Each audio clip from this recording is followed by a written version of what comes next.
The youth of a nation are the torchbearers of its future. Empowering the youth is empowering the nation. A movement was born in May 1999 with a vision to empower the youth of the country. Ever since its inception, the Cooperative Society has been dedicated to various causes pertaining to the youth across the country.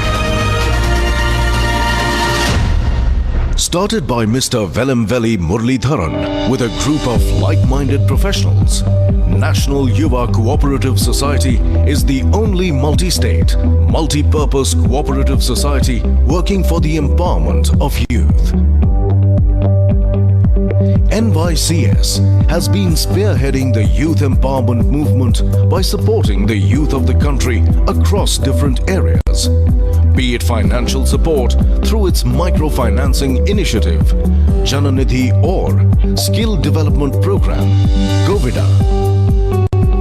All the efforts of NYCS have been to help the youth help themselves. NYCS has also played an instrumental role in fields like sports, search for Indian speed star Gail Raftar, and creating awareness about the utilization of biofuel, the only fuel sustainable for the future. NYCS has been contributing to the socio-economic development of youth in our country through its projects. The flagship project of NYCS is Jananidhi Yojana. Starting from its first center, Tripunithura in Kerala, today there are 22 branches operational across 6 states. NYCS launched Govida with a view to promote the development of entrepreneurial skills amongst youth and encourage self-employment by imparting skills of various trades. Under Pradhan Mantri Kaushal Vikas Yojana, 25 new centers have already been registered on Smart NSDC portal. Another project, Kaushalya Setu Abhiyan, aims to provide employment, self-employment based skill training to 24,332 high school dropouts across 111 training centers in 35 districts of Maharashtra. In 2015, NYCS took up the responsibility of nurturing Indian talent in sports and finding the Olympic medal winners of tomorrow. The strong and dedicated volunteer network of NYCS partnered with India's #1 natural gas company GAIL for the cause. In the year of its inception, search of Indian speed star Gail Raftar was executed successfully across 10 states in 53 districts where more than 26,000 athletes participated. The success of the first phase inspired greater enthusiasm, leading to a much bigger and better second phase. The sports trials were held in 107 districts across 27 states in the second phase. There were 1,13,547 participants in 100 meters, 200 meters and 400 meters categories, where boys and girls in the age groups of 11 to 14 years and 15 to 17 years were selected at district, zonal and then national level. NYCS is aiming at conducting sports trials in 707 districts for the next phase of NYCS GAIL Indian Speed Star. Under the tutelage of the Ministry of Petroleum and Natural Gas and Maharashtra Chamber of Commerce, Industries and Agriculture, NYCS organized a mega event, Bioenergy Urja Utsav, on 7th and 8th July 2017 in Pune. NYCS played the role of a catalyst in creating awareness about the future fuel. Yuva Sehkar apprises the stakeholders about what's happening at NYCS. Communication is an important tool to bring transformation by disseminating information that connects with the youth. Efforts are being made to make connect smartly with all the stakeholders too. गरीब के घर की रसोई और गरीब के घर की दवाई गरीब की जिंदगी बढ़ा देगा। शायद देश के प्रधानमंत्री नरेंद्र मोदी जी ने ये एक संकल्प लिया है। Today, NYCS is empowering youngsters in 540 districts across the nation. From humble beginnings to an organization with 100 crore turnover and a network of 3,85,454 people, NYCS has come a long way. NYCS welcomes anybody and everybody who would like to be a part of this movement. Cooperation, collaboration, and co-creation are important for the success of this movement. The movement to empower the youth. The movement to empower the nation.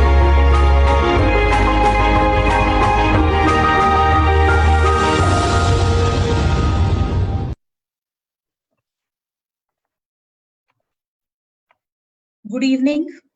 Namaste. I hope I am audible. I hope I am visible.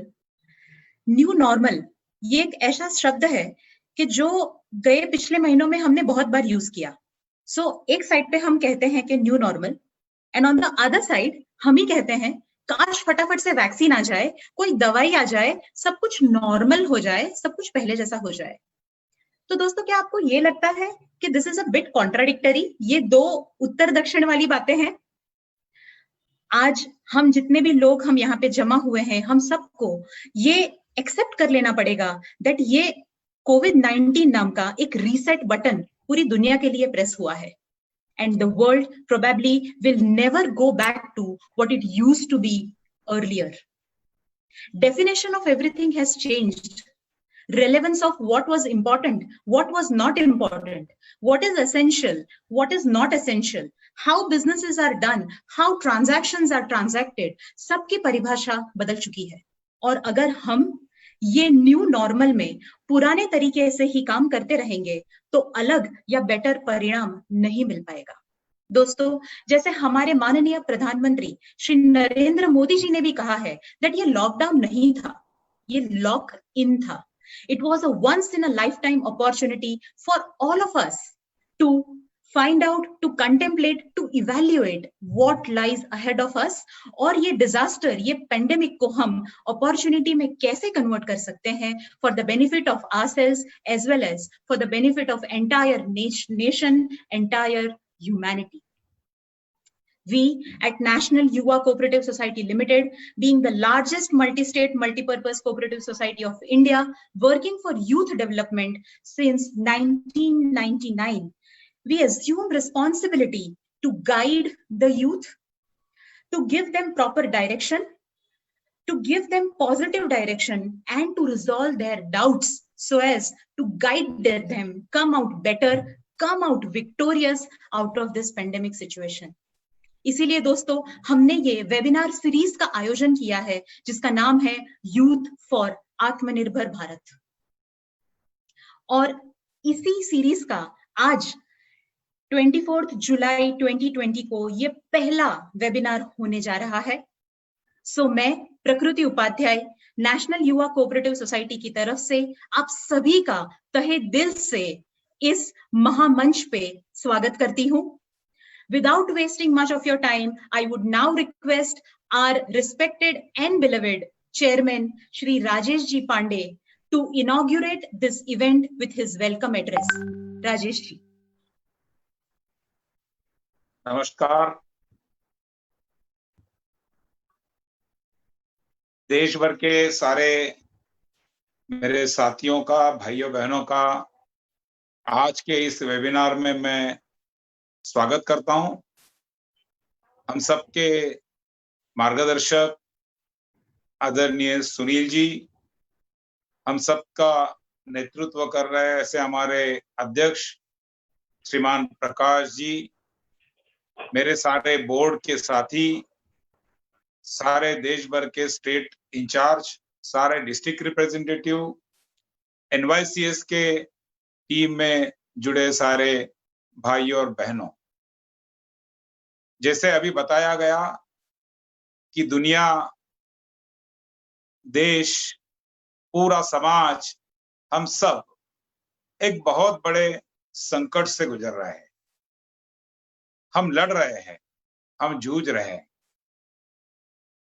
लेकिन मुझे विश्वास है कि यह सारी संकट के घड़ी में हम सब युवा कार्यकर्ता अपना योगदान जरूर दे रहे होंगे। और मुझे विश्वास भी है कि जिस समाज के प्रति संवेदनशीलता का संस्कार हमने लिया है, हम हर जरूरतमंद तक अपनी अपनी क्षमता से, अपनी अपनी ताकत से हम पहुंच रहे हैं पिछले 3 महीनों में। यानी मैं जिस विश्वविद्यालय में सिंडिकेट में हूं, वहां के 70,000 छात्रों ने अपने घर बैठ के 25 लाख से ज्यादा कपड़े के मास्क बना के गरीबों को बांटे हैं। शायद हम सबका देश भर में इस प्रकार का अलग अलग अनुभव होगा, हमारा सबका इस प्रकार का योगदान जरूर होगा। और मुझे और एक बात का बहुत गर्व है, हम सब सौभाग्यशाली है कि इस सारे संकट के घड़ी में हमारा शीर्ष नेतृत्व, हमारे देश के प्रधानमंत्री आदरणीय नरेंद्र मोदी जी हम सब के लिए हमारा नेतृत्व कर रहे हैं। देश के हर नागरिक को उन्होंने एक विश्वास दिया है। देश के हर आम आदमी में उन्होंने एक आत्मविश्वास जगाया है और हम सबको सोचने के लिए प्रेरित किया है कि मित्रों, हम सब मिलके इस आपदा को अवसर में बदलने का प्रयास करेंगे। इस आपदा को अवसर में बदलना है और इसलिए उन्होंने नारा दिया आत्मनिर्भर भारत का। शायद हम सब लोग इसी बात को सोच रहे होंगे। हम सबका प्रयास है कि इस देश को यदि आत्मनिर्भर बनाना है तो इसमें युवाओं का योगदान बड़ा रहेगा। देश की 60% से ज्यादा आबादी युवाओं की है और देश की कुल मिला के डेमोग्राफी का सोचते हैं, विश्व के डेमोग्राफी का सोचते हैं, तो ये विश्व का सबसे युवा देश बनने जा रहा है। और मुझे इसलिए लगता है कि यदि देश आत्मनिर्भर बनना है, देश समर्थ बनना है, तो युवाओं को सक्षम बनाना पड़ेगा। इसी प्रयासों में हमने इस संवाद सेतु की शुरुआत की है कि आत्मनिर्भर भारत में युवाओं का योगदान।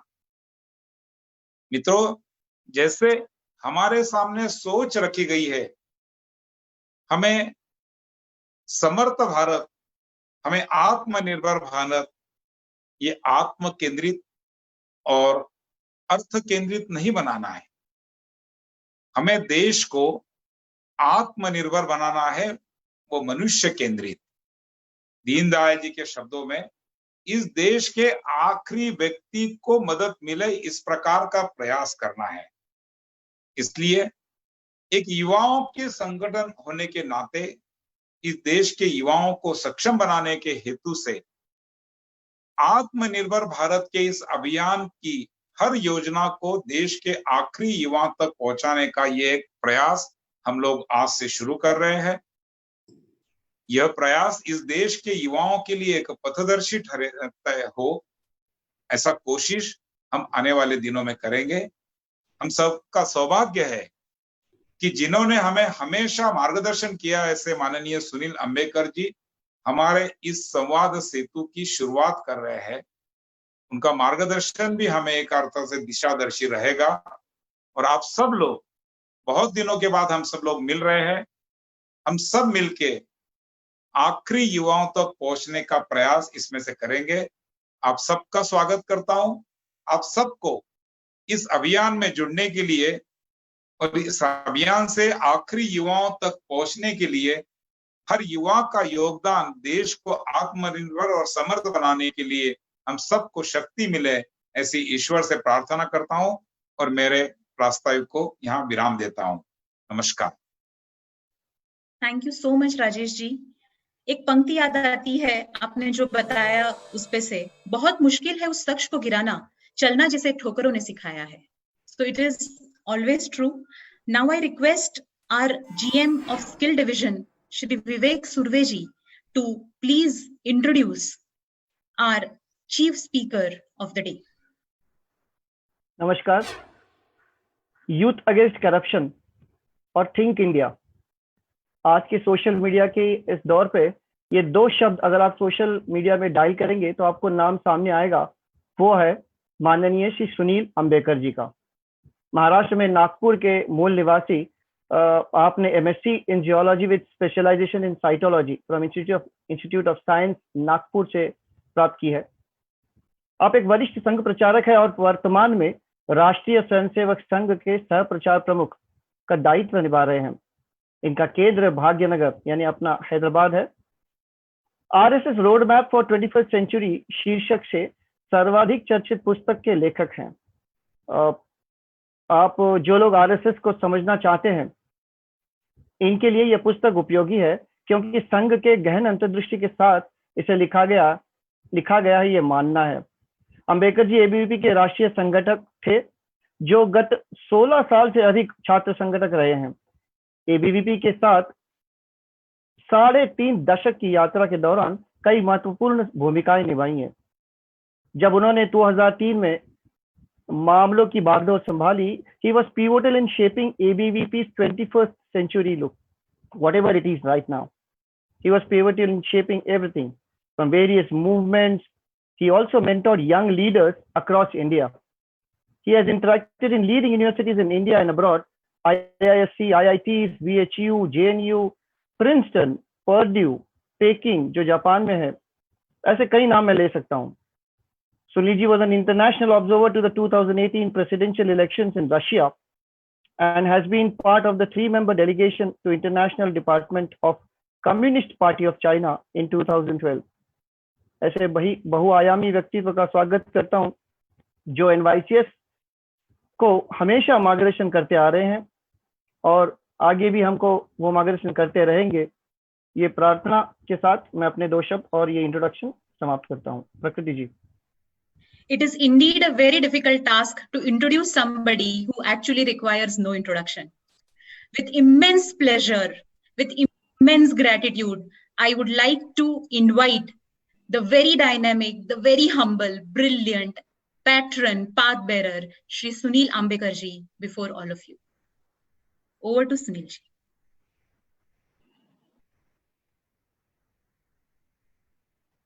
नमस्ते सबको। आज इस कोरोना के दौर में आप सब लोगों से मिलने का बहुत आनंद है, कि वैसे तो मैं पूरा देश भर में प्रवास पर रहता हूं और ऑडिबल और लगातार आप लोगों से किसी ना किसी मौके पर कई लोगों से मिलना भी होता है, लेकिन अभी लगभग 4 महीने हो गए तो प्रत्यक्ष मिलने का मौका नहीं है। लेकिन इस मौसम में भी आप लोग सब देश के युवा कैसे सक्षम हो और देश कैसा आत्मनिर्भर बने, इसकी चिंता कर रहे, ये बहुत अभिनंदनीय कार्य है। मैं इस कार्य के लिए विशेषकर जो आत्मनिर्भर भारत और युवा इस दृष्टि से जो संवाद का कार्य प्रारंभ किया है, उसके लिए बधाई देता हूं और बहुत सारी शुभकामनाएं देता हूं। जैसे कि हम सब जानते ही है कि NYCS ने लगातार विविध प्रकार से, यानी एक तरफ देश में खिलाड़ी अच्छे कैसे बने या की परीक्षा में ड्रॉप आउट्स हुए हैं, उनको भी अच्छे फील्ड है उनको रिकॉग्निशन कैसा मिले, या जो स्किल्ड नहीं है उनको स्किल कैसी मिले, और केवल स्किल नहीं, उसके बाद वो अपना उद्योग कैसा प्रारंभ कर सके। इसलिए जननिधि के माध्यम से और अन्य कार्यक्रमों के माध्यम से उनको मार्गदर्शन और प्रत्यक्ष सहायता, तो ये सारे कार्य लगातार लगभग कई वर्षों से चल रहे हैं, और लगभग 21 साल तो मुझे लगता हो गए इस कार्य को इस प्रकार से प्रारंभ होने में, और एक लंबी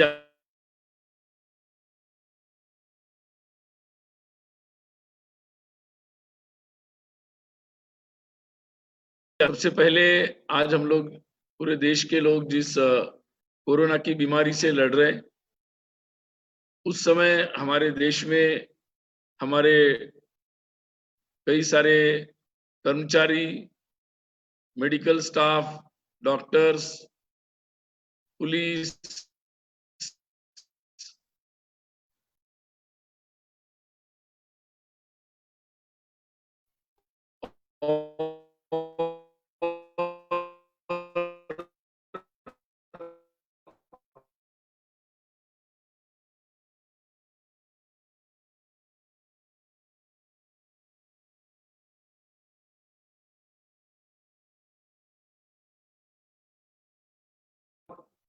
जिनका नाम शायद सब लोग नहीं लेते, काम करने वाले मीडिया के द्वारा हमारे की जो सरकारी कर्मचारी जो अभी भी जो हमारे देश के प्रधान सहित परिस्थिति में भी एक कदम भी पीछे न जाएं, बल्कि एक लगातार प्रयास हमारे देश में चल रहा है।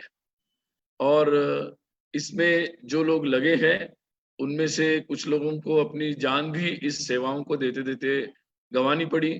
मैं सबसे पहले आपके माध्यम से उन सब के प्रति श्रद्धांजलि और अपनी गहरी संवेदना व्यक्त करता हूँ।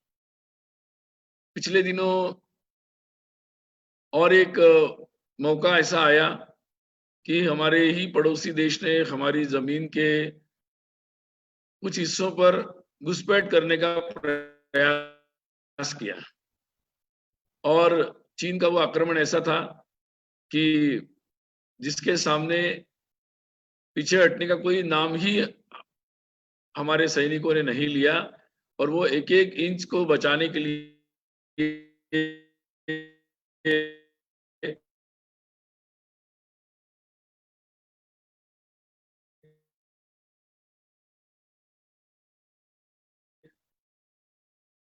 अपना कार्य में तत्पर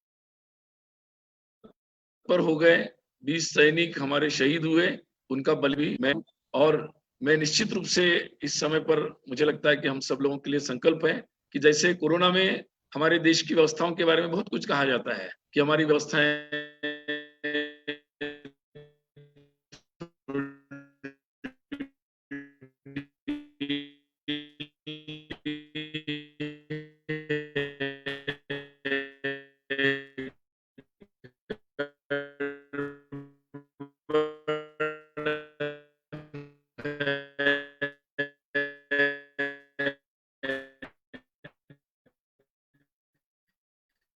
हमारे कर्मचारी ऐसे हैं, हमारी सरकार है, यही हमारी सरकारी मशवरा सेवन, और बिना कोई चिल्ला भाई सब लोगों ने, महिलाएं पीछे नहीं रहा, और ये बात सामने आई कितनी भी संकट की जो भी संकट आता है तो हम लोग हेल्पलेस नहीं होते हैं, हम लोग अपनी क्षमताओं को सिद्ध करते हैं, साबित करते हैं, और सब मिलकर साबित करते हैं, और पूरा देश उनके साथ खड़ा होता है।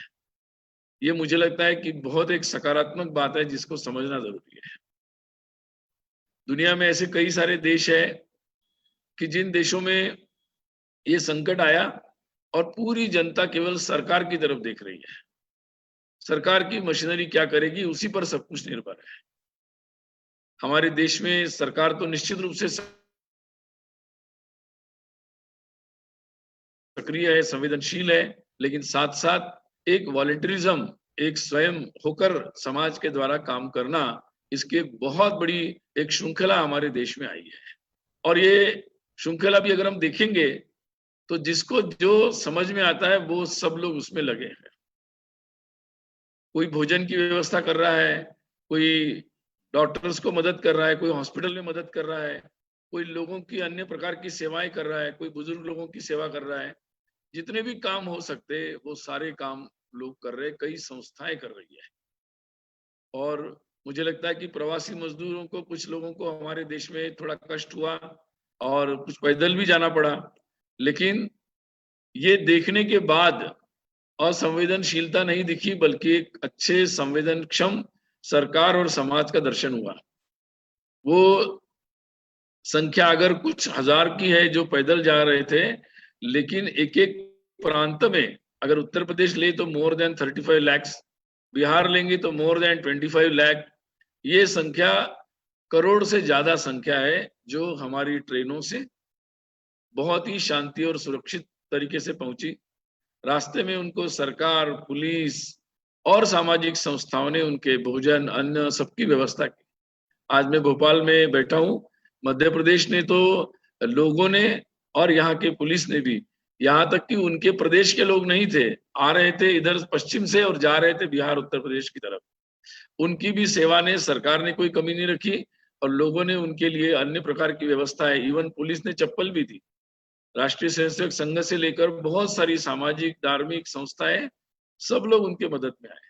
तो ये जो समाज का चित्र है, ये बहुत ही हमारे लिए एक आत्मविश्वास देने वाला चित्र है, क्योंकि जिनके पास आत्मविश्वास होता है, जो हाथ पर हाथ देके नहीं बैठते, परिस्थिति से मार्ग निकालते हैं, वही आत्मनिर्भर बन सकते हैं। और मैं ये बात इसलिए बता रहा हूं कि जिसको भी आत्मनिर्भर बनना हो, व्यक्तिगत रूप में या देश के रूप में, उसके अंदर सबसे पहले आत्मविश्वास की जरूरी होती है, आवश्यकता होती है, जिसके आधार पर वो परिस्थिति से मार्ग निकालता है और जिसको हेल्पलेस होकर बैठने की जगह वो नए रास्ते निकालकर एक परिस्थिति से आगे बढ़ने के लिए रास्ते बनाता जाता है। तो मुझे लगता है कि ये संकेत है हमारे लिए कि ये आत्मनिर्भर बनना हमारे देश में केवल घोषणा नहीं है, इसके लिए हमारे समाज की, हमारे युवाओं की मानसिकता है और उन्होंने उसका प्रत्यक्ष दर्शन किया है। मैं अगर इस बात को और आगे बढ़ाऊं तो हमारे देश में कितना लोगों ने स्वयं होकर काम किया है। एक तरफ अगर मैं सेवा के बारे में कहूं,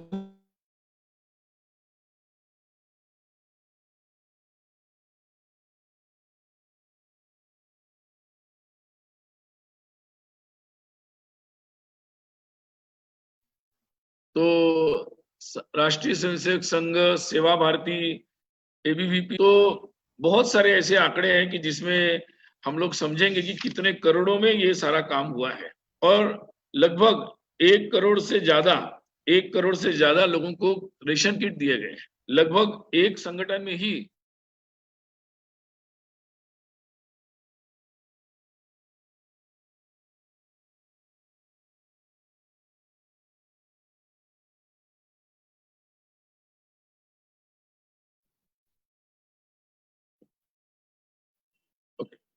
ओके।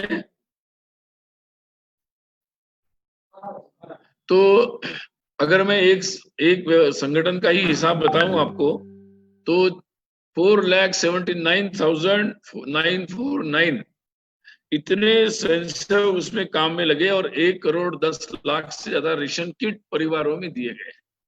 और बहुत सारे आंकड़े हैं जिसको मतलब आप लोग अभी अपने वेबसाइट पे या सोशल मीडिया में देख भी सकते हैं, लेकिन ये केवल एक संगठन का बताया मैंने। इसके अलावा बहुत सारे संगठन हैं, चाहे आप धार्मिक संगठन ले लीजिए, श्री श्री रविशंकर महाराज, पतंजलि हो गया, और बहुत सारे संगठन है जिनके नाम लिए जा सकते हैं। जितने सारे मठ, मंदिर, उन्होंने इस तरह का काम किया। सामाजिक संगठन बहुत बड़ी एक संख्या है, और जिसके कारण हमारे देश में इतनी भयंकर स्थिति में भी एक बहुत सारे लोगों को किसी ना किसी तरीके से एक व्यवस्था बनाने का लोगों ने काम किया। ये मुझे लगता है कि हमारे समाज की एक स्ट्रेंथ है, ये एक आत्मविश्वास है, जो निश्चित रूप से आत्मनिर्भर बनने के लिए एक महत्वपूर्ण शर्त है। और उस शर्त पर हमारा देश, हमारे युवा एकदम खरे उतरे हैं। मैं देख रहा था कि हमारे देश में, पूरी दुनिया में ये जो वॉलंटियरिज्म है कैसा है। हमारे केवल सेल्फ हेल्प ग्रुप, यानी हम सब जो NYCS के माध्यम से लोगों जाते हैं,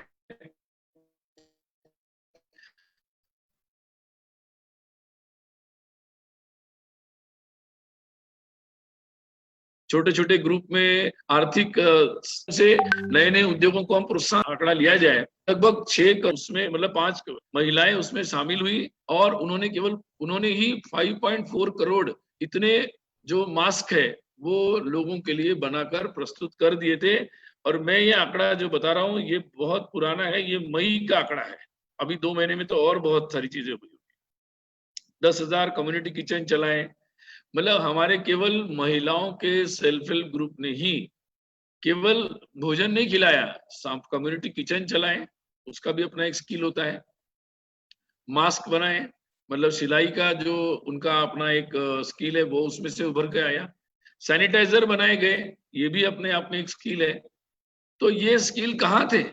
ये क्या सरकारी रिकॉर्ड में थे कि ये लोग स्किल्ड है या नहीं है, या इन्होंने इतने कम समय में अपने नजदीक की जो भी सुविधा होगी उससे सीखा, या ऐसी कौन सी संस्थाएं थी जिन्होंने इनको इसके बारे में सक्षम बनाया? ये बात महत्वपूर्ण समझने की है। ये हमारी छुपी हुई शक्ति को दिखाती है जो आत्मनिर्भर बनने के लिए बहुत इंपॉर्टेंट है। और मुझे लगता है कि हमारे जैसे कार्यकर्ता एनवाईसीएस के सभी लोग, उनके लिए यह महत्वपूर्ण होगा कि ऐसी जो छुपी हुई हमारी स्ट्रेंथ है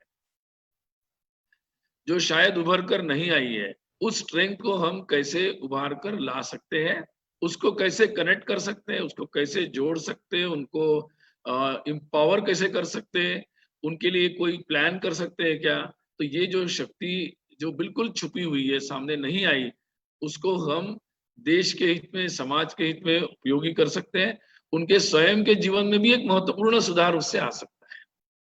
ये सुधार करने के लिए बहुत सारे लोग तैयार हैं, हम उनके लिए ये एक माध्यम बन सकते हैं, एक उनके लिए रास्ता, एक मंच हम प्रदान कर सकते हैं। और इस दृष्टि से हम अपने आसपास अगर देखेंगे तो मुझे लगता है कि उनके इनिशिएटिव देखकर हमें भी नई आइडियाज आएगी कि हम अपने एरिया में क्या कर सकते हैं। मुझे पता है एक सक्सेस स्टोरी युवा विकास केंद्र चलता है सील के माध्यम से गुवाहाटी में। वो शुरू में केवल एक स्किल सेंटर के रूप में काम कर रहा था और बिल्कुल जिनको लिखना पढ़ना भी ठीक से नहीं आता, अंग्रेजी तो दूर की बात है, ऐसे अभावग्रस्त या आतंक से पीड़ित गांव से वो लड़कियां वहां पर सिलाई सीखने के लिए आई। आज 4 बैच होते होते उन सब लड़कियों ने ऐसे ऐसे कपड़े बनाए, ऐसे ऐसे उसका ब्रांड बन गया। और अब गुवाहाटी के जितने भी ऐसे शॉप्स है वहां पर वो सारे कपड़े लेते हैं। और जो लड़की को अगर कोई पूछते तो उसकी कैपेसिटी देखकर उनके लिए कोई उस तरीके से कोई आर्थिक उत्पादन, उनको कोई जॉब भी नहीं देता। लेकिन आज उन्होंने केवल हमारे एक स्किल से इतनी क्षमता ग्रहण की कि आज वो स्वयं मिलकर एक उद्योग बन गए जो कई लोगों को अपने गांव में भी उद्योग दे रहे हैं। तो ये पोटेंशियल, ये कैपेसिटी, जितने भी लोग अभी सरकारें जो है वो अपने अपने प्रांतों में स्किल रजिस्ट्रेशन कर रही है। उत्तर प्रदेश सरकार ने जितने भी लोग उनके पास आए तो उन्होंने 17 लाख लगभग लोगों का स्किल रजिस्ट्रेशन किया है, एनालिसिस किया है और उन्हें तैयार कर लिया कि हमारे पास कौन से स्किल के लोग हैं जो कौन से कामों में उपयोगी हो सकते हैं, चाहे वो जॉब में जा सकते हैं या अपने उद्योग बना सकते हैं। उसके लिए अकॉर्डिंगली सरकार अपनी स्कीमें बना रही है। उसके जो एक चीफ इकोनॉमिक एडवाइजर है उत्तर प्रदेश के प्रोफेसर केवी राजू, उनसे बात करेंगे तो उन्होंने हर जिला का ऐसा मैपिंग किया है। और मुझे लगता है कि ये जो प्रोग्राम है ये बहुत सारे स्टेट सब अलग अलग तरीके से इम्प्लीमेंट करने का इरादा रख रहे हैं। और इसलिए हमारे लिए ये महत्वपूर्ण होगा कि हम ऐसी नई कौन सी आइडियाज लेकर हमारी सरकार के पास, लोगों के पास ऐसे जो लोग हैं जिनके पास कोई स्किल है या लेना चाहते हैं, उनके पास हम कैसे लेकर जाते। मैं आपको बताऊं कि देखिए इस दौरान ही यानी हम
इंफॉर्मेशन मिला है कि सुनील जी का कनेक्शन कट गया है.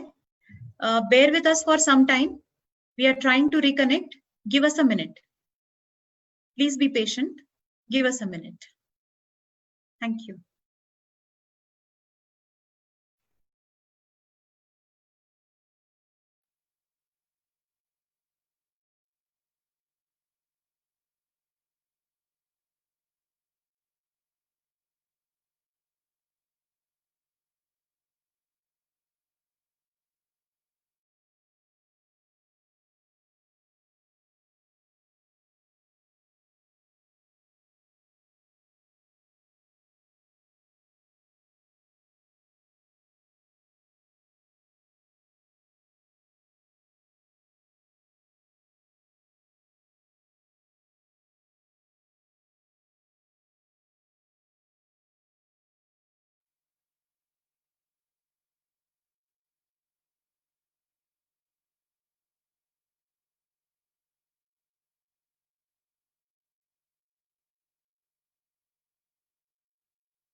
ज्वाइन कर चुके हैं सुनील जी फिर से. Sorry, thank you for your patience. Sorry, welcome back sir. Some network issues. तो मैं ये कह रहा था कि आईआईटी कानपुर के लोगों ने 8 मई को ही ऐसा वेंटिलेटर बना दिया था जो मार्केट जो कॉस्ट थी जो हम बाहर से मंगवा रहे थे उससे 90% चीपर था वो. तो ये उस परिस्थिति में हुआ. और ऐसे बहुत सारे नए नए मास्क, सैनिटाइजर्स, ऐसी बहुत सारी चीजें लोगों ने बनाई. ये बात मैं इसलिए उल्लेख कर रहा हूं कि इससे ये पता लगता है कि अगर हमारे ऊपर दबाव बनता है, परिस्थिति बनती है तो निकल के आता है. इसका मतलब वो कोई आसमान से तो नहीं आता. वो पोटेंशियल हमारे अंदर है, वो क्षमता हमारे देश के युवाओं के अंदर है. उसके लिए एक एटमॉस्फेयर चाहिए, एक ऐसा सपोर्ट चाहिए जिसको हम बोलते हैं कंडीसिव एटमॉस्फेयर चाहिए, एक पोषक ऐसी व्यवस्था चाहिए. तो मुझे लगता है आज के समय में जो व्यवस्थाएं हैं और जो व्यवस्था का लाभ लेना चाहते हैं उनके बीच का जो माध्यम है उसकी ज्यादा जरूरत है, क्योंकि लोग भी तैयार हैं. और आज अगर देखा जाए तो सरकार की योजनाएं भी बहुत हैं. यानी पहले भी बहुत सारी योजनाएं चल रही थी और जब ये आत्मनिर्भर का पैकेज आया तो बहुत सारी नई योजनाएं और हरेक के ऐसे जितने भी लोग काम करना चाहते हैं उनके लिए बहुत सारी योजनाएं आई है. उसके लिए प्रत्यक्ष पैसे दिए गए हैं, उसके लिए बैंकों को श्योरिटी दी गई है. ऐसे बहुत सारी चीजें हो गई है. उसके बारे में भी एक लंबी सूची है जिसके बारे में मुझे लगता है अगले किसी इसमें डिटेल में बताया जाएगा. लेकिन वो और ये इसके बीच में जो कनेक्टिविटी और अंडरस्टैंडिंग की प्रॉब्लम है उसको दूर करने के लिए मुझे लगता है एनवाईसीएस और आप जैसे सभी लोगों को एक माध्यम बनना है. और वो काम बहुत जरूरी है और वो तत्काल करना जरूरी है और वो हर लेवल पर करना जरूरी है. शायद हम लोगों को उन बातों के बारे में डिटेल्स लेने पड़ेंगे, समझाने पड़ेंगे लोगों को. और अगर हम समझाएंगे तो मुझे लगता है करने के लिए बहुत सारे टेकर्स हैं, लेने वाले बहुत सारे लोग हैं. अभी बीच में जो चीन की घटना हुई और हमें पता ही नहीं था, ये लोगों को लगता था कि अरे चीन का जो माल आ रहा है वो चीन का माल लेने से ही हमारी जिंदगी चलेगी. सब जानते थे. एक बार जैसे चीन के लोगों से मेरी एक बार बात हो रही थी तो उन्होंने मुझे पूछा कि आप हमारे माल के बारे में क्या सोचते हैं. तो मैंने कहा मैं हिंदी में बताता हूँ आपको. हम ये सोचते हैं, हमारे यहाँ एक कहावत है, मैंने कहा कि आपका माल ऐसा है चले तो चांद तक नहीं तो शाम तक, और उसकी जो लिमिट है वो वैसी है. और इसलिए जिसको बोलते हैं हम बिन भरोसे का है. लेकिन देखते देखते हमें पता ही नहीं चला कि हमारे त्योहार और हमारी औषधियों के जो मॉलिक्यूल्स होते हैं वो मटेरियल, हमारा इंडस्ट्री का जो मटेरियल होता है वो मटेरियल, यानी बहुत सारे उद्योग एक डिपेंडेंसी जिसको हम बोलते हैं एक निर्भरता में चले गए थे.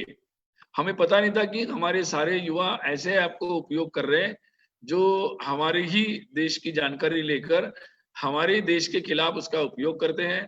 आर्थिक दृष्टि से भी हमारे मार्केट को वो ऑपरेट करते हैं, और दूसरी तरफ हमारे देश की सुरक्षा के साथ भी, हमारे लोकतंत्र के साथ भी, हमारी आर्थिक बैंकिंग से लेकर सारी व्यवस्थाओं के साथ भी एक ऐसा एक प्रकार की थ्रेट जिसको हम कहेंगे वो खड़ी करते हैं। लेकिन ये बात कभी कभी होता है कि कुछ घटनाएं ऐसी होती है, और मुझे लगता है कि हमारे सैनिकों का बलिदान व्यर्थ नहीं जाना चाहिए। उन्होंने तो हमारी जमीन को प्रत्यक्ष सीमा पर उसको बचाने में अपनी जान लगा दी। अब मुझे लगता है उनका देश के लिए ये आह्वान समझना चाहिए कि डायरेक्टली तो उन्होंने रोका, लेकिन जो इनडायरेक्टली है, एक बार बहुत साल पहले अरुण शौरी ने एक किताब लिखी थी, will the iron fence will save the tree hollowed by the termites.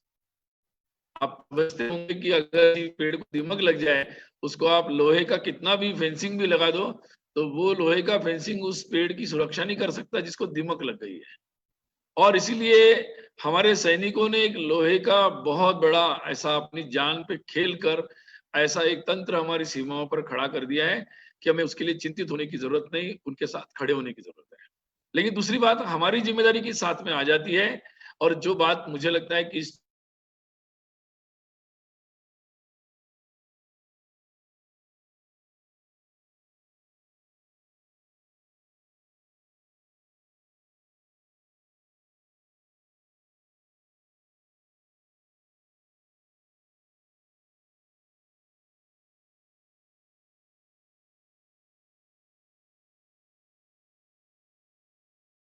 को जिन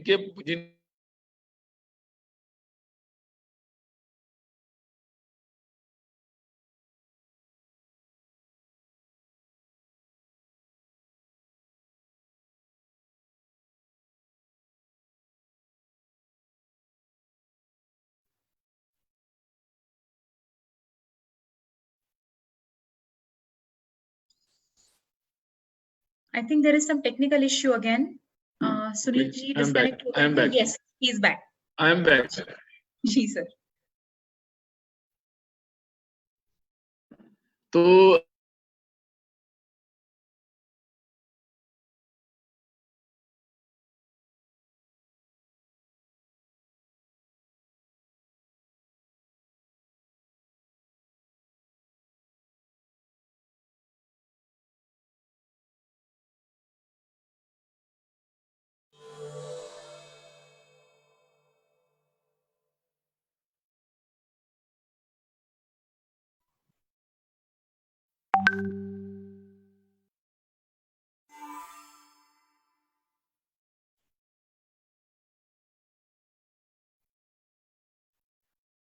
Tech team, can you please update? Have we lost connectivity?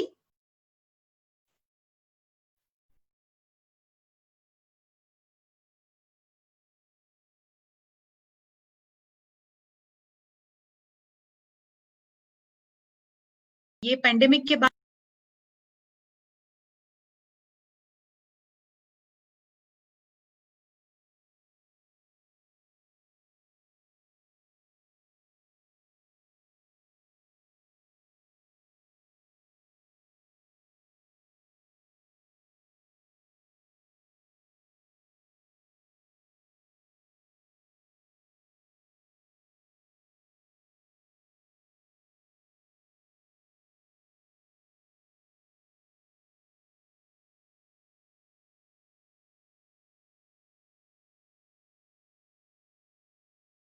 equally important.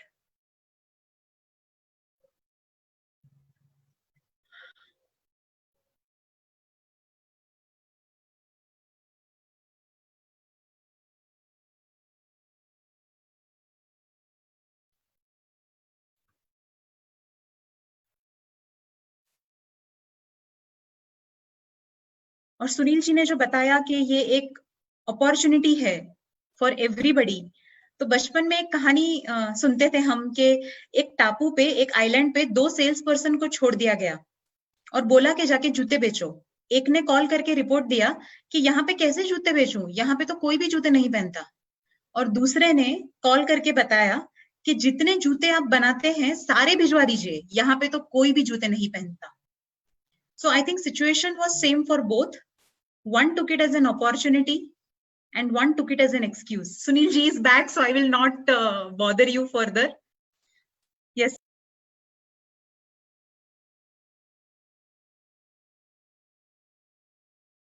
नहीं, तब तक आपकी कहानी कुछ चल रही. मैं ये कह रहा था कि निश्चित रूप से अभी बहुत सारी एक अपॉर्चुनिटीज हमारे सामने आई है, और ये चीन की घटना के बाद जिस तरीके से हमारे युवा ने रिस्पॉन्ड किया है, और वो मुझे लगता है कि बड़ी एक बहुत ही पॉजिटिव चीज है.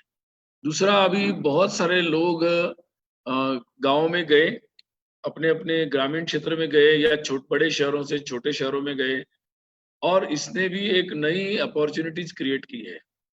आने वाले समय में शायद जैसे शुरू में कहा जा रहा था कि एकदम सब कुछ बदल जाएगा, मैं नहीं मानता कि एकदम बदल जाएगा, लेकिन बदलेगा जरूर, और बदलने के लिए ग्राउंड जरूर बन गया है. अगर अपॉर्चुनिटी मिलती है तो लोग अपने अपने स्थान पर रहकर ही इकोनॉमिक प्रोडक्टिविटी में पार्टिसिपेट करना चाहेंगे. और इसीलिए अगर ऐसी कोई एक्टिविटी तहसील लेवल पर, गांव के लेवल पर, जिला के लेवल पर अगर की जाती है, या वैसा माहौल बनता है, तो निश्चित रूप से बहुत सारे लोग उसके लिए स्किल सीखने के लिए तैयार है, उसके आधार पर अपना कोई ना कोई उद्योग करने के लिए तैयार है. और इसलिए मुझे लगता है कि इस मौके को हम लोग कैसा लेते हैं उस पर है. अभी 2-3 चीजें मुझे लगता है कि इसमें करनी होगी. एक पहली चीज ये होगी कि हम लोग अपने अपने शहरों में, अपने अपने जगहों पर, गाँव में, अपने डिस्ट्रिक्ट में मेनली ऐसे कौन से प्रोडक्ट्स है जिसकी डिमांड वहां पर प्रोडक्शन होता है और लगभग वहीं पर उसकी खपत हो जाती है. इसका मतलब वो चीजें डिमांड में है, उनको और ज्यादा उद्योग बनने के लिए कुछ हम लोग अगर अपनी स्किलिंग को अगर उस तरीके से सेट करते हैं, तो मुझे लगता है हमारे स्किल प्रोग्राम भी पॉपुलर होंगे, और हमारे स्किल प्रोग्राम के माध्यम से निश्चित रूप से नए कई लोगों को एक प्रकार से नई अवसर मिलेंगे, और हम वहाँ के जो पॉलिसी, जो डिस्ट्रिक्ट एडमिनिस्ट्रेशन है, उसके साथ भी हम लोग इस तरीके से कोई ना कोई समन्वय बनाकर उनकी पॉलिसीज में भी कुछ हम लोग चेंजेस कर सकते हैं. ये बात भी एक बात समझने की होगी कि अगर हम लोग ये बात भी समझते हैं कि कौन से 3 प्रकार की बातें होगी. ऑडिबल प्रकृति, ऑडिबल है ना सर? Audible, absolutely Audible. तो अगर हम लोग 3 प्रकार की चीजें सोचना चाहिए इस पर. एक, कि जो कोई ना कोई काम करना चाहते हैं, जिसके लिए काम कर रहे हैं, उनको अगर कोई स्किल हमने दे दिया तो उनकी आमदनी में, उनके आय में सुधार हो सकता है. ऐसे कौन से स्किल्स है जो शायद अपने अपने यहाँ कोई काम करते थे, अब गांव में आ गए, अपने जिला में आ गए, लेकिन उनको अगर थोड़ा सा स्किल, इलेक्ट्रिक का काम करते थे, थोड़ा सीख गए तो अपने यहाँ काम कर सकते. अब इंटरनेट के बारे में बहुत सारे नए, क्योंकि अब ऑनलाइन के कारण सब जगह इसकी बहुत सारी आदत बनी है, तो इससे रिलेटेड जितने भी काम होंगे वो बहुत सारा एम्प्लॉयमेंट उसमें और काम उसमें निकल के आएगा. थोड़ा थोड़ा स्किल अगर लोगों को हमने दे दिया तो मुझे लगता है कि उसमें से भी, इसलिए हमारे स्किल प्रोग्राम अगर जैसे आजकल होता है ना, पर्सनलाइज एडवर्टाइज आती है, वैसे हमारे अगर प्रोग्राम बड़े बड़े बैचेस ना निकले, छोटी छोटी बैचेस निकले, लेकिन बिल्कुल पर्टिकुलर हो, तो मुझे लगता है कि थोड़ी बहुत फीस देकर भी, बिना गवर्नमेंट की सपोर्ट से भी बहुत सारे स्किल प्रोग्राम चल सकते हैं, और उसमें लोग आ सकते हैं, और जिसका रिजल्ट हम अपनी आंखों के सामने दे सकते हैं. दूसरे कुछ लोग ऐसे होंगे कि जिनके पास कोई स्वयं का छोटी सी इन्वेस्टमेंट से अपना रोजगार चला सकते हैं. यानी उदाहरण के तौर पर कपड़े के बारे में मैंने बताया, एग्रीकल्चर प्रोडक्ट के बारे में हो सकता है, फूड प्रोडक्ट्स के बारे में हो सकता है. बहुत सारी ऐसी चीजें हैं कि जो हमें दूसरे डिस्ट्रिक्ट से आती है, दूसरे डिस्ट्रिक्ट से आती है. कई चीजें वहां पर गाँव में, शहरों में महिलाएं बना सकती है, पुरुष बना सकते हैं. उनके लिए भी छोटी छोटी मशीनरी भी आ रही है जो सस्ते इन्वेस्टमेंट में बन जाती है. तो मुझे लगता है अपने यहाँ की अगर हम लोग ऐसी आवश्यकताओं का स्टडी करके उसके आधार पर जो स्किल चाहिए और जो ट्रेनिंग भी चाहिए, not only the skill but the training, उसके लिए जो बैंकिंग वगैरह का ट्रेनिंग चाहिए, उसके लिए भी हम लोग अपने अलग अलग जो प्रोजेक्ट्स है उसके माध्यम से कर सकते हैं। और तीसरा एक जो तरीका होगा वो ये तरीका होगा कि भाई हम लोग उनको तीसरे प्रकार से दे सकते हैं कि जो अपना छोटा मोटा व्यापार चलाना चाहते हैं, मतलब रेडी लगाना चाहते हैं। अभी देखिए ये रेडी और जो रेडी पर लगाकर, या वेंडर्स जो होते हैं सिंपल वेंडर्स बिल्कुल मामूली, वो लोग भी, उनके लिए भी भारत सरकार ने स्कीम बनाई है। उनके लिए भी 2000 करोड़ रखे हैं, जिसके आधार पर उनको बैंकों से 10,000 तक का लोन आराम से मिल सकता है। अब ये जो प्रक्रिया होगी उसके बारे में बहुत सारी बाधाएं आ सकती है। हम अपने ऐसे जननिधि के साथ और भी कई कोऑपरेटिव्स को अपने अपने जगह की जोड़कर उनका ट्रेनिंग करते हुए, उनके उनमें कॉन्फिडेंस बिल्डिंग बनाते हुए, दोनों तरफ कॉन्फिडेंस बिल्डिंग करते हुए, अब मुझे लगता है उसका आधार होगा हम हमारे स्किल का सर्टिफिकेशन। वो कॉन्फिडेंस बिल्डिंग का प्रोग्राम मतलब काम कर सकता है, उसके आधार पर ये चीजें की जा सकती है। अभी मुझे लगता है कि पॉलिटिकली हर MP MLA ऐसा कुछ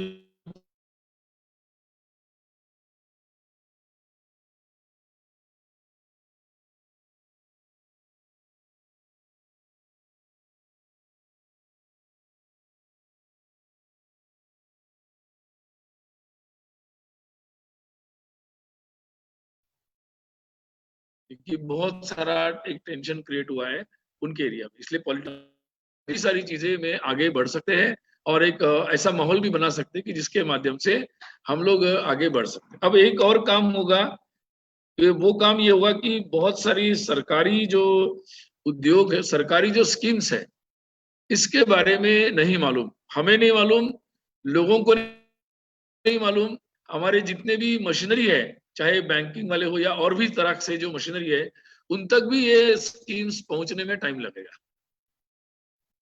मतलब ऑन पेपर तो आ गई, लेकिन उसके बारे में तो मुझे लगता है हम अपनी अपनी जगहों पर ऐसे जितने भी रिलेटेड लोग हैं उनके माध्यम से कोई सेमिनार, वर्कशॉप ऐसे आयोजित करते हैं, तो मुझे लगता है वो भी एक सीरीज अगर हम लोग बनाते हैं अपनी अपनी जगहों पर, तो उससे भी काफी अच्छा काम हो सकता है, और जिससे लोगों में ऐसा काम करने के लिए हिम्मत बढ़ेगी, और जो एडमिनिस्ट्रेशन के जितने भी या बैंकिंग के लोग हैं उनके अंदर भी एक करेज बनेगा कि नहीं भाई अच्छा है, लोग भी तैयार है, हम भी कर सकते हैं। तो ये थोड़ा सा मुझे लगता है कि इस तरीके से करने से बहुत सारी चीजें हो सकती है। और मैं ये जो बातें बता रहा हूँ ये आज की तारीख में मतलब कई जगहों पर इस तरीके से काम प्रारंभ हो चुके हैं। जैसे वेस्टर्न यूपी में मुझे पता है कि वहाँ की संस्थाओं ने और अपने सेवा भारती ने वहाँ के वेंडर्स का 17,000 वेंडर्स का रजिस्ट्रेशन हो चुका है जो कोई ना कोई उद्योग करना चाहते हैं। It is only western UP, पुराज एंड मेरठ। ऐसे हर जगह पर ऐसे सर्वेज किए जा रहे हैं, और मुझे लगता है वो सर्वे हमारे लिए काम किया है कि 17,000 में से भाई हम 2,000 लोगों को ही हम लोग अपने से जोड़ ले तो बहुत बड़ी काम हो गया। तो मुझे लगता है कि ये एक वातावरण बना है, इसको हम लोग कैसा उपयोग करते हैं उस पर है। और इसलिए आज के समय में ये बहुत बात जरूरी है कि सामाजिक संस्थाएं जो केवल सेवा नहीं करती, लेकिन वो सेवा के साथ साथ लोगों को अपना स्वयं का रोजगार, अपनी सम्मान की रोजी रोटी कमाने के लिए सक्षम बनाती है, वो अब सेकंड फेज है। पहले स्टेज में लोगों ने जिस तरीके से लोगों ने पहले फेज में लोगों ने जिस तरीके से लोगों को जरूरत थी कि भोजन मिल जाए, अपनी स्वास्थ्य की सुविधा मिल जाए, उसके लिए हेल्प चाहते थे। लेकिन जैसे जैसे ये कोरोना का लॉकडाउन पीरियड आगे जा रहा है, भविष्य के बारे में केवल चिंता नहीं, लोग चिंतन भी कर रहे हैं। और हमारी मैंने जैसे शुरू में ही कहा कि हमारी संवेदनशील सरकार है, मोदी जी जिन्होंने इतनी प्रकार की योजनाएं लेके आए हैं। आप दुनिया के सरकारों की योजनाओं का अध्ययन करेंगे तो आपको ध्यान में आएगा कि जितने आखिरी के व्यक्ति तक, यानी रेडी करने वाला क्या करेगा, खेत में मजदूर करने वाला क्या करेगा, लेबर जिसकी जो बिल्कुल अनऑर्गेनाइज सेक्टर में काम करता है उसका क्या होगा। तो हर एक के लिए योजना है। मतलब अभी मुझे लगता है कि पैसा, योजना उसकी कोई कमी नहीं है। इसलिए मैं कहता हूं संवेदनशील सरकार और सक्रिय समाज है। लोगों ने जिस तरीके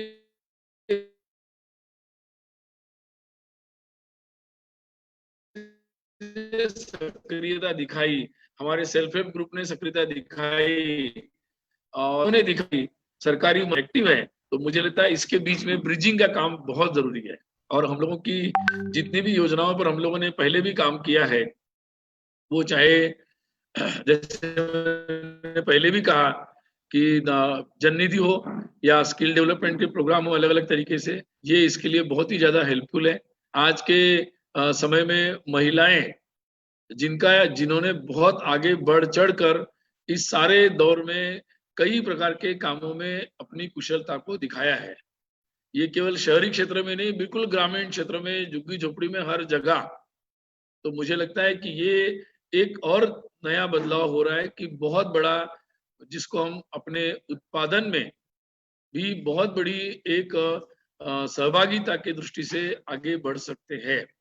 हमारे अनुसूचित जाति, जनजाति, पिछड़े लोग, ये सब लोगों ने भी इस सारी अभाव की स्थिति में भी कोई ना कोई, केवल हम लोग अपने अभाव के आधार पर सरकारी व्यवस्था से नहीं, तो हम अपने हाथ से, अपनी कुशलता से कुछ करेंगे, इस तरीके की जो एक पहल की है और अपनी कुशलताओं को इस समय पर सामने लाया है, और जिससे देश को आत्मविश्वास देने में, आत्मनिर्भर बनने में बहुत बड़ा योगदान हुआ है।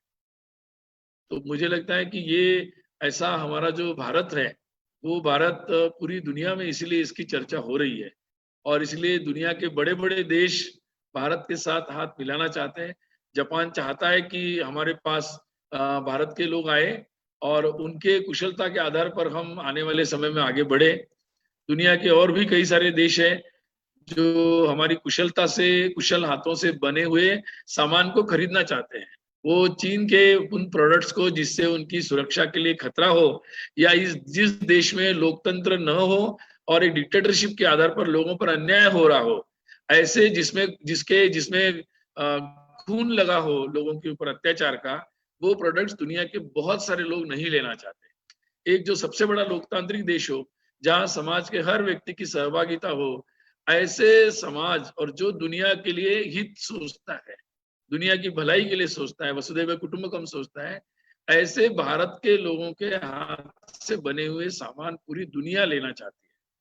और इसलिए मुझे लगता है हमारा डोमेस्टिक मार्केट इतना बड़ा है, उसके आगे पूरी दुनिया का मार्केट हमारे लिए खुला हो रहा है। हमारे यहाँ पर भी कई सारे बड़े उद्योग आएंगे, जिनकी एंसिलरीज बनेगी, जिनके लिए बहुत सारे प्रोडक्ट्स बनेंगे। मुझे लगता है कि मोबाइल की सारी छोटी छोटी चिप्स अब भारत में बनेगी, और जो हमारे गाँव में भी बन सकती है।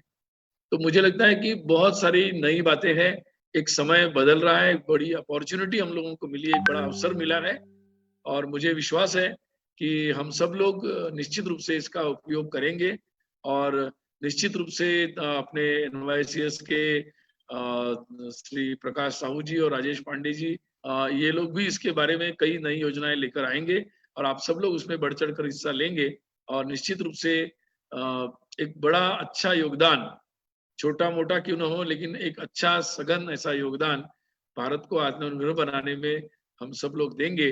यही विश्वास के साथ मैं आपको पुनः एक बार बहुत बहुत शुभकामना देता हूं, और ये सीरीज जो आज आपने प्रारंभ की है वो आगे चले, इसके लिए भी शुभकामना देता हूं।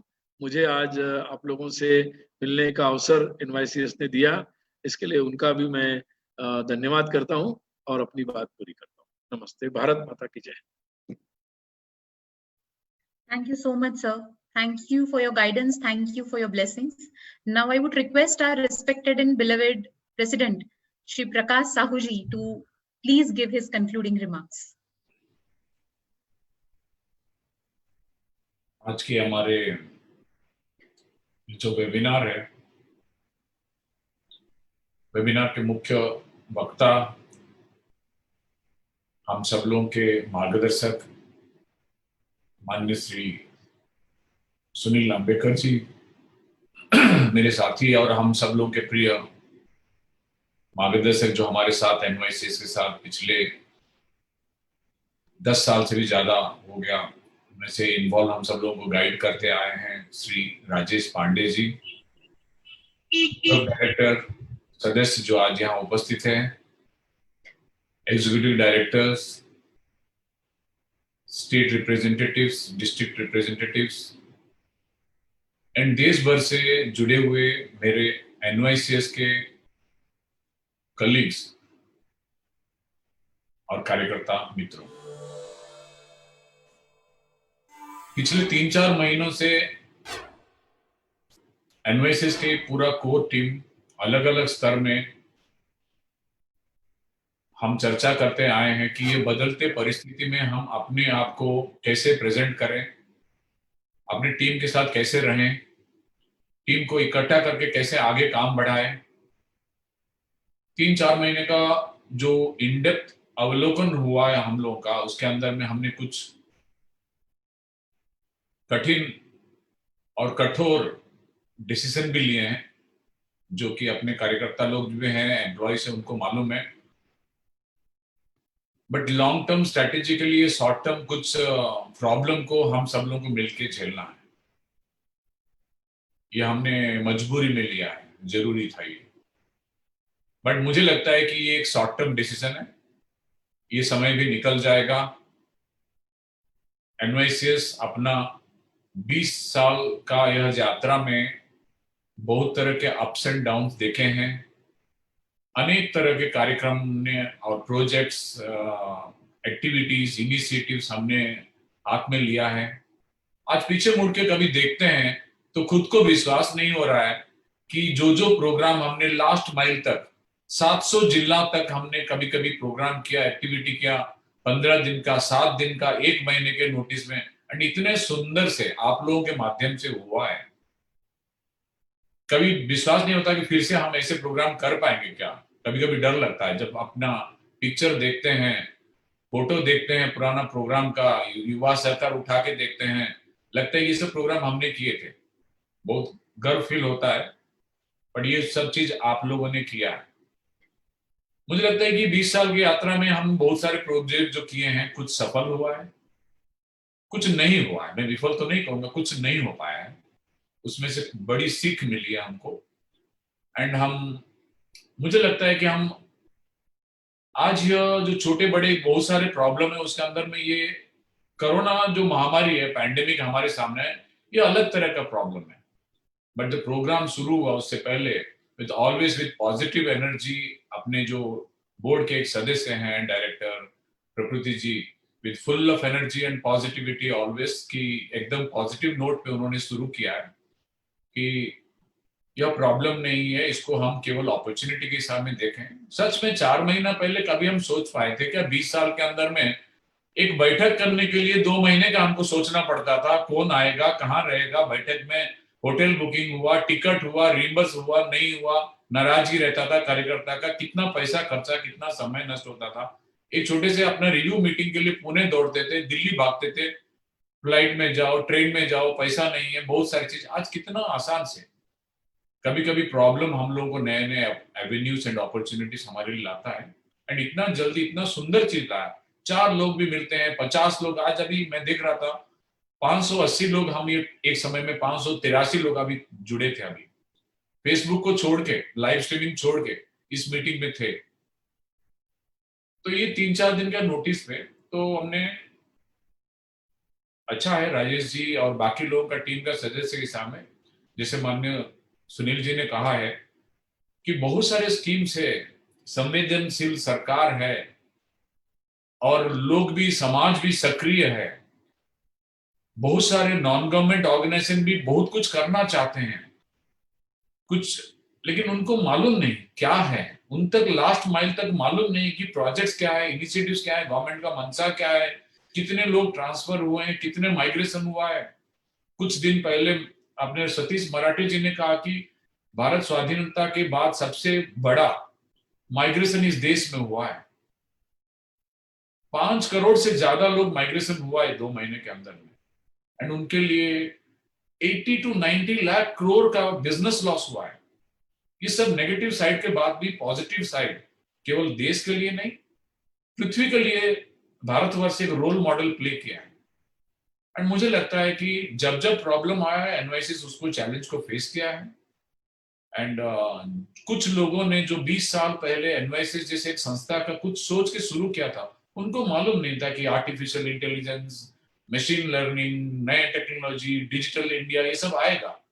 हमने सोचा था कि युवाओं को समाज के केवल सामाजिक काम करने, आर्थिक स्वावलंबन करने के लिए उन्होंने कुछ लक्ष्य लेके यूथ एम्पावरमेंट के दिशा में यह संगठन किया था। लक्ष्य आज भी बदला नहीं, लक्ष्य वही है। प्रोसेस, मोडस ऑपरेंडी जरूर बदल चुके होंगे।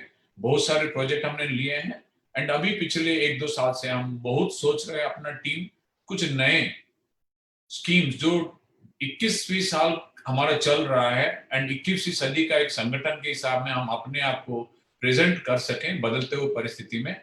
और हम ये कोरोना को हराएंगे।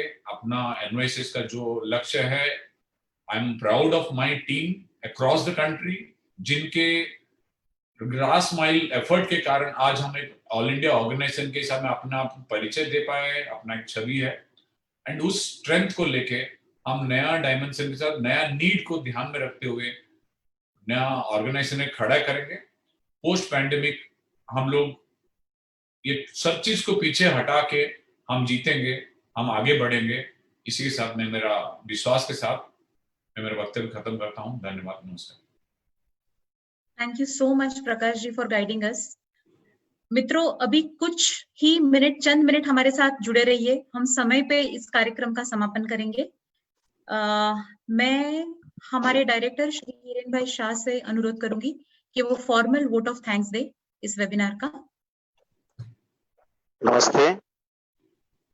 यूथ फॉर आत्मनिर्भर भारत जो आज वेबिनार सीरीज शुरू हमने किया है, और आज पहले पुष्प में हमारे प्रेरणा स्रोत माननीय सुनील जी का जो मार्गदर्शन मिला। सुनील जी अखिल भारतीय प्रवास होता है, उनकी व्यस्तता में भी हमें समय मिला, वो हमारे लिए गर्व की बात है। आगे भी उनका मिलता रहेगा, ऐसी हमें आशा है। ये जो सीरीज हम शुरू की है, उसके हमारे जो मार्गदर्शक है राजेश जी, पांडे जी, प्रकाश जी, उनके कारण ही ये सीरीज हमने शुरू करने की है। तो उन्होंने भी आज ऐसे और वक्ता लाके आगे भी हमें मार्गदर्शन करे और हमें गाइडलाइन मिलती रहे उनकी तरफ से। हमारे साथी बोर्ड डायरेक्टर, हमारा स्टाफ, रीजनल हेड, सभी प्रांत के एचआर, जननिधि की एडवाइजरी कमेटी, जो भी सभासद आज जुड़े हैं वो सभी सभासद, और सबसे ज्यादा शॉर्ट नोटिस में जैसे बताया प्रकाश जी ने 583 लोग जुड़े हैं, उनमें से कम 500 जिले के प्रतिनिधि हमारे साथ आज जुड़े हैं शॉर्ट नोटिस में। इस सभी जिला प्रतिनिधि बिहार का एनवाइसिस की ओर से मैं आभार प्रकट करता हूँ। और आगे की सीरीज जो हर सप्ताह में होने वाली है, उनमें भी ऐसे ही उससे ज्यादा लोग जुड़े, ऐसी मैं प्रार्थना करता हूँ। भारत माता की जय। थैंक यू हिरेन भाई। इसी सीरीज का अगला वेबिनार होने जा रहा है 8 अगस्त 2020। हम आपसे एनवाईसीएस की इंफॉर्मेशन शेयर करेंगे, जहां पे आप अपने सुझाव, आपको कोई स्पेसिफिक विषय पे चाहिए वेबिनार, आपके कुछ प्रश्न हैं जो हमारे साथ आप शेयर कर सकते हैं। टेक टीम से मैं अनुरोध करूंगी कि वो स्क्रीन शेयर करे। You all can note down that information.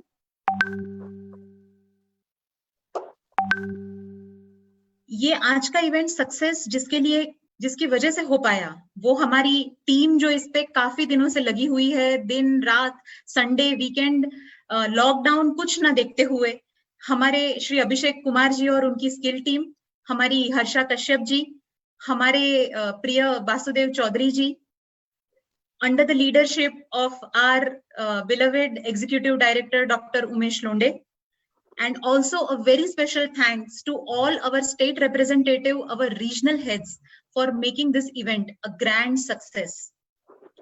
A humble thank you also to News Bharati, who is our media partner, for guiding us and making this possible.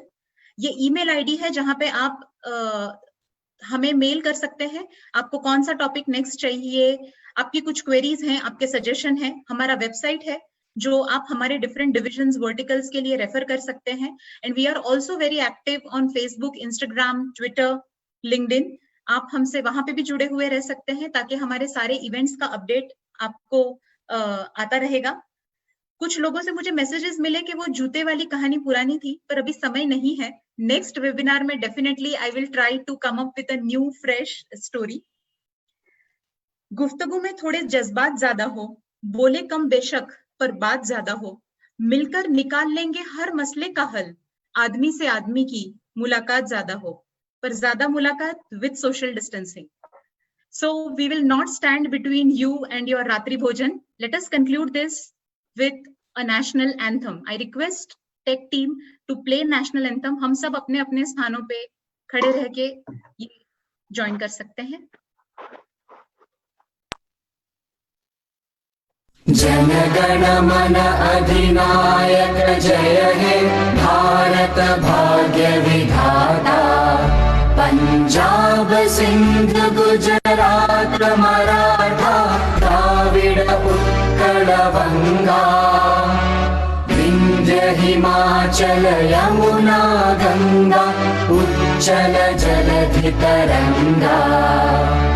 तव शुभ नामे जागे, तव शुभ आशीष मांगे।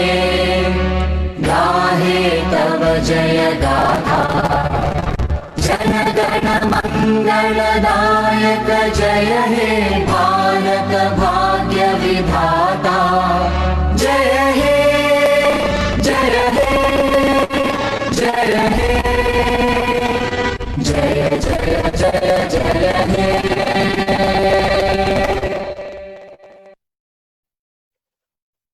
Thank you. शुभ रात्रि। Signing.